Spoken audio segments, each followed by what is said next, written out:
Tervehdys. Mulla on tässä Sid Bastardsista. Moro. Kiitos kun pääsit tähän haastatteluun. Niin mistä lähti ajatus koota bändin uudelleen 40 vuoden jälkeen ja onko tämä paluu ollut odotusten mukainen? No, tästä paluusta saadaan kiittää itse asiassa Hernesahon Samia ainakin välillisesti. Eli joskus vuonna 2021 Sami halusi julkaista sen meidän Bastardsia edeltäneen bändin Antikehon vanhoja demoja vinyylillä. Ja niitä siinä sitten työstettiin Riken kanssa, kun kuunneltiin kasetteja, että mitkä näistä olisi julkaisukelpoisia. Ja sitten sen jälkeen niin me tehtiin sille Antikeho-levylle yksi niin sanotusti uusi biisi. Eli tehtiin RAYstä uusi versio, missä me päivitettiin teksti 80-luvulta 2020-luvulle. Kun alkuperäinen teksti oli flipperin pelaamista ja pelihallilla huijaamista, niin tässä nykyisessä kerrottiin sitten siitä, kuinka ihmiset on riippuvaisia pelaamisesta. Ja sen seurauksena heidän elämänsä menee niin kuin poskelleen.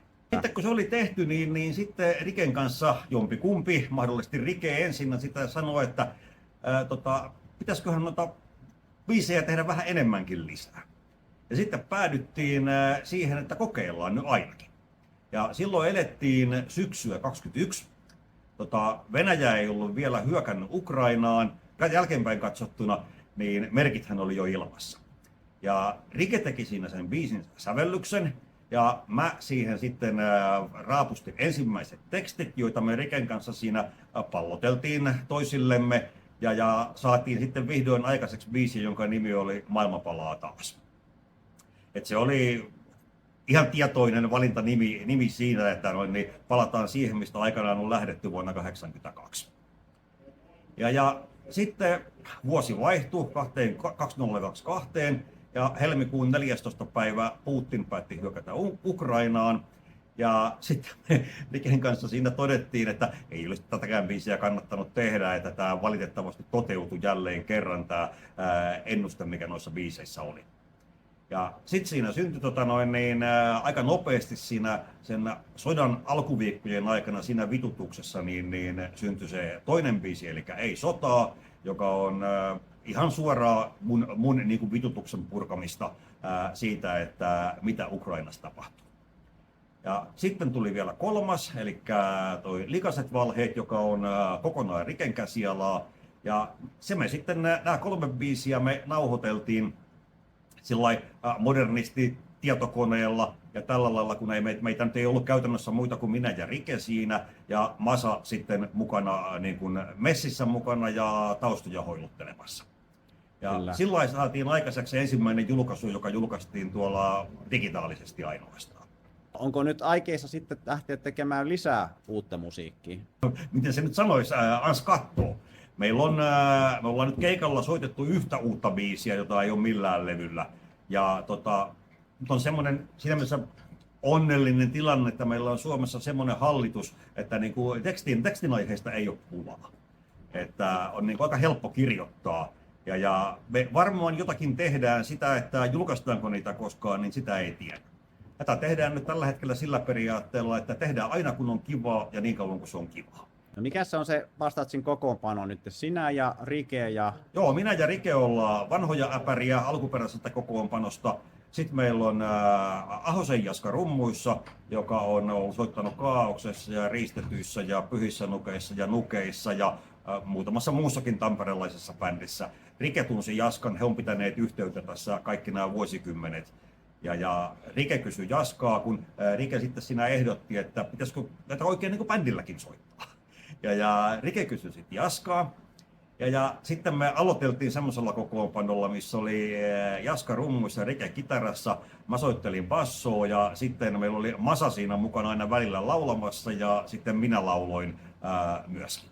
Alusta asti oli selvää, että Masa ei lähde tonne keikoille eikä yhtään mihinkään, niin todettiin, että nyt pitää sitten löytää joko laulaja tai basisti. Ja toi löydettiin Vuokkoon sitten Jaskan kaveri toisista bändeistä. Sitä kautta löytyi aivan erinomainen basisti. Ja oltiin Riken kanssa heti niin kuin ensimmäisten reinien jälkeen todettiin, että kova jätkä, otetaan toi, jos se meille tulee.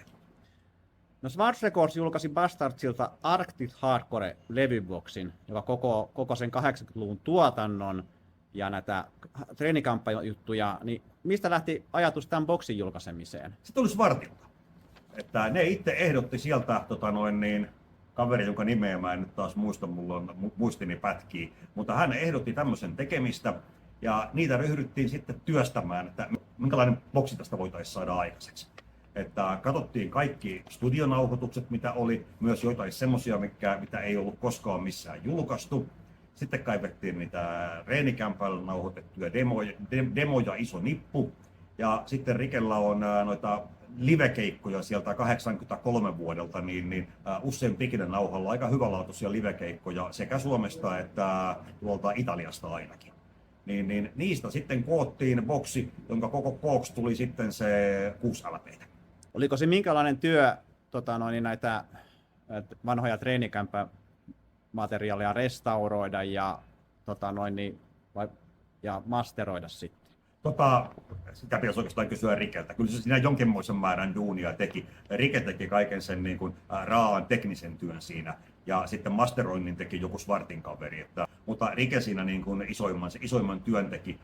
Meikäläisen rooliin kuului lähinnä niiden biisien arviointi ja kuunteleminen ja valkkaaminen, että mitä siihen laitetaan. Kun nämä levyt oli kumminkin tehty silloin jo 40 vuotta sitten, niin miltä ne kuulosti, kun te nyt kuuntelitte tänä päivänä niitä ja omiin korviin? Hyvä kysymys. Mä itse tykkään siitä, että ne on kuitenkin ne levyt on ehkä sitä ekaa EP:tä lukuun ottamatta, niin ne on hyvin tehtyjä. Eli Bastards käytti siihen aikaan poikkeuksellisen paljon studioaikaa, kun hardcore-mittapuulla silloin 80-luvulla. Siellä oltiin useita päiviä siellä studiossa. Ja ne on oikeasti hyvin tehtyjä siellä. Ja bändi oli varsinkin silloin Siberia Hardcoren aikaan, jolloin mä en ole enää bändissä ollut, niin se oli tosi timmissä kunnossa. Oli paljon soitettu ja paljon keikkailtu. Että kyllä ne hyvältä ne kuulostaa edelleenkin. No, te kävitte syksyllä Euroopan turneella, niin nyt ei taidettu mennä Interrail-hengessä, niin missä kaikkaa te kävitte ja miten Bastard otettiin nyt Euroopassa kanssa vastaan? No, mehän tehtiin tasan yksi keikka. Kovaa rasvaa laulajan Kertun aviomies, hän tunsi Saksasta kaverin, joka ehdottomasti halusi meidät keikalle. Ja siitä se sitten lähti.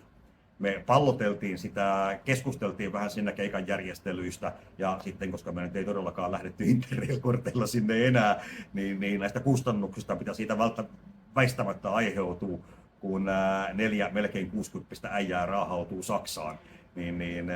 Siitä tuli kuluja, mutta ne sitten kuitenkin oltiin valmiita kattamaan. Ja sitten kun meillä oli lentoliput kourassa, niin todettiin, että okei, nyt mennään sitten. Ja sitten kun sinne paikalle päästiin, niin saksalainen väki, niin nehän on tavattoman vieraanvaraista ja mukavaa jengiä. Siellä oli ihan hiton kiva olla siellä reissussa ja sillä keikalla. Et siellä pidettiin tosi hyvin huolta. Ja vaikka aikataulut ei todellakaan ollut mitään saksalaista täsmällisyyttä, mutta muuten niin kaikki meni hyvin. Ja sitten se yleisö siellä, ne oli ihan pähkinöitä. Et siellä oli paikalla jokunen, jotka oli ollut katsomassa Bastardsia vuonna 1983 Berliinissä. Niitä oli joitakin yksittäisiä siellä myös paikalla, mutta sitten paljon porukkaa, joka ei ollut koskaan Bastardsia nähnyt. Ja kaukaisin kaveri oli tullut Singaporesta meitä katsomaan. Minkälaista kappaleista tämän illan settilista on, tai teidän nykyinen settilista on koottu? Ja mikä on sieltä se sun oma suosikkikappale ja mikä tekee siitä erityisen sitten? Biisit on sillä lailla, meillä soitetaan niitä 3 uutta biisiä, mikä on siltä uudelta EP:ltä. Sitten meillä on 1 ihan uusi biisi ja loput on sitten Järjettömältä maailmalta tai Maailma palaa ja kuolee EP:ltä. Ja biisejä on joku vähän toistakymmentä ja sitten meillä on siinä pari coveria myös mukana setissä. Ja mikähän olisi, mä luulen, että Autio ja hiljainen maailma on mun suosikki niistä vanhoista biiseistä. Siinä on hyvä ja edelleenkin valitettavan ajankohtainen teksti ja biisi on hyvä, mä tykkään siitä.